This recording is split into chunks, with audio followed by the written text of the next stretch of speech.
I ran social ballroom dances up to 3 times every week for over 20 years. And there's some real crazy stuff that goes on behind the scenes that I'm going to share with you today. So, number 1, people using my side rooms for monkey business. So as you may know, for 15 of those years, I owned and ran the largest ballroom dance studio in the United States. And we had, off the top of my head, at least 10 side rooms. Rooms that had a private, door that you could go into, close the door, offices, changing rooms. We had a full studio apartment, etc. So I would have to walk around like a guard dog, making sure all the doors were locked because people would go in there for hanky-panky in the dance studio. Now, I would say 90% of the time it was teenagers. Very sneaky. They'll be finding a key if there's one they can sniff out. And yeah, I had that place locked down like Fort Knox, but they're very creative and intelligent. Okay, the other 10%, put your seatbelt on, teachers and their students. So especially when they're having an affair, they can tell the spouse, oh, I'm going to the social dance. Social dance my booty. Did they come to the social dance? Yes. Did we see them? No. Is Sunny patrolling the grounds like a junkyard guard dog? Yes. And yeah, I would kick people out. And it was very awkward, guys. So yeah, don't do it. Okay, number 2. Honestly, guys, at any given time, at least one of the DJs would ask me to ban a certain dancer from their dance that they were DJing. And honestly, guys, to this day, and they would say something like, well, the ladies don't like dancing with them, but it's nothing that I personally saw. Inevitably, this was another teacher that I can't help but think, and this has happened with different people. It's not just a one-time thing. Makes me question the motive. Perhaps it's teacher jealousies. Or being intimidated because that person is a better dancer than they are. And I did open my doors to teachers from other studios. And some studios don't even open the doors to anyone who doesn't take lessons in there. I was personally not like that. I let anyone come. I would not charge our own staff to be there. I would not charge pros who I had been friends with when I opened the studio, for carpetbaggers that, this week I'm a pro. No, I would definitely charge them. In my mind, a legit pro is someone that's doing it full time. Okay. Okay. So yeah, kicking people out. I hated being the middleman, and then and not even necessarily even believing the line that I was given. And in my experience, I don't recall this ever actually happening in the ballroom dances. Though in my community, in my area of the world, there's a lot of cross-pollination between, at that time, West Coast swing, Lindy, salsa, and almost every time it was in the West Coast community that seemed to have the most, I'll just say, people hating on each other and complaining about not wanting this person. They want this person banned. Oh my heavens.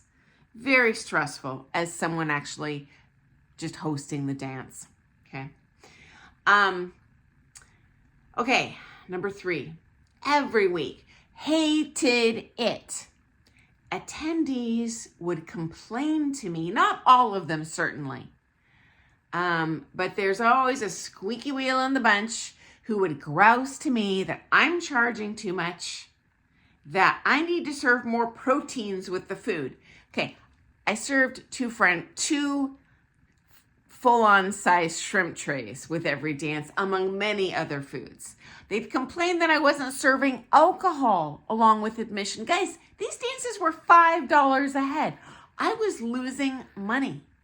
And I'm the bad guy for not serving a free steak dinner with your $5 3-hour dance and dance lesson? Ooh, gets me hot, same thing.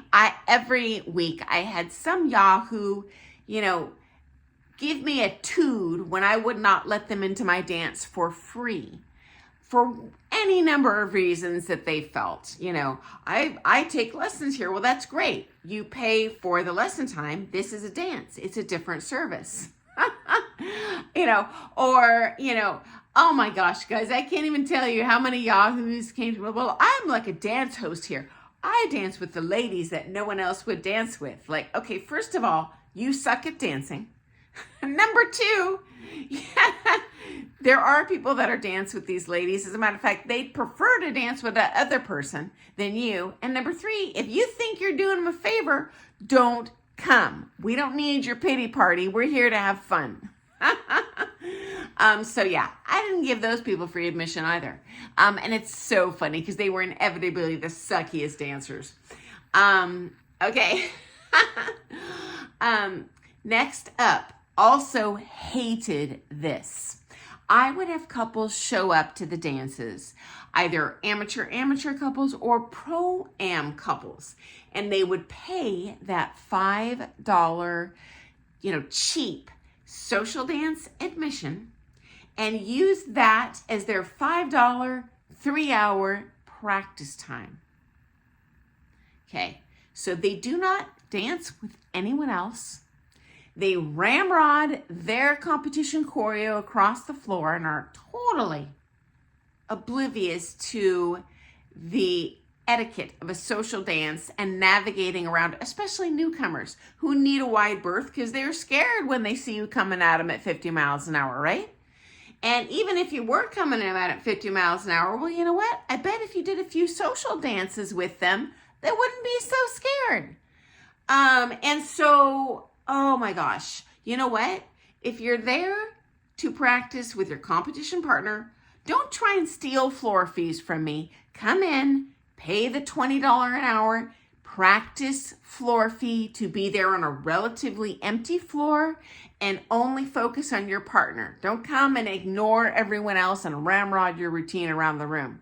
And here's the saddest thing, they would get very spiteful when I would tell them, hey, this is not acceptable. If you're going to come to a social dance, you do need to social dance with our guests. And if you're here to practice, you can come during the established practice times, which are ample, many, and pay the practice fee. It's going to be higher because there's less of you here, but guess what? You won't be scaring everyone else away with your crazy dancing. And trust you me, I love crazy dancing, but you know what? You got to get back in your lane literally on a social floor, okay? It's a social dance. Okay. Next up. I personally, as the owner, often felt taken for granted, and I didn't like it. When any of those above things would happen, I would feel like, you know what? I'm not someone that you can pay $5 to use, or even worse, guys, I had prom couples from a certain local chain studio because that chain studio paid the teacher diddly squat. They would take their students to my dances, have them take paid lessons, and then pay a $5 floor fee for that lesson. They're teaching their student in the middle of my social dance. It's a social dance. I don't even let my own teachers teach there, let alone some yahoo from a totally different studio take advantage of me for $5. If you want to come teach a lesson in my studio, book a lesson time, pay the floor fee. And that's, guess what? It's going to be more than $5. But you know what? You're going to be in an empty room and you can dance with everyone, which is what you're supposed to be doing at a social dance. Don't get me wrong, competitors. You should be going to social dances. It's great for your dancing. You should be dancing with your partner there. Excellent for your floor craft skills, for your partner, getting to know your nuances of what you do in a crowded floor. But you know what? It's not just a courtesy to dance with those other people. Hey, it's fun.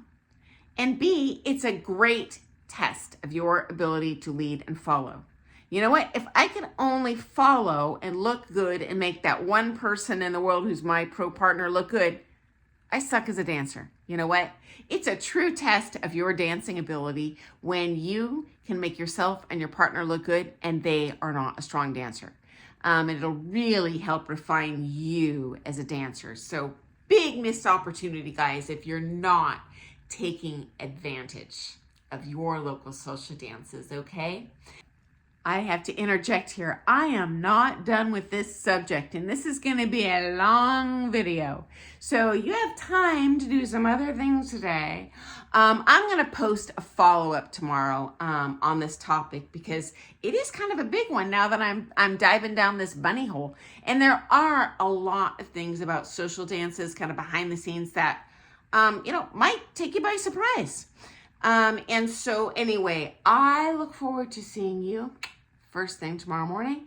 And I'm going to continue on this topic and then I'll hit something brand new the next day. And if you guys have questions about anything I talk about today, future topics you'd be interested, to hear my own stories about, I'd love to share that with you. I just kind of guess every day what I think you might enjoy hearing. But you know what? It's a heck of a lot easier if you just tell me what you want to hear about. So I look forward to seeing you guys tomorrow. Have an awesome day. Toodles.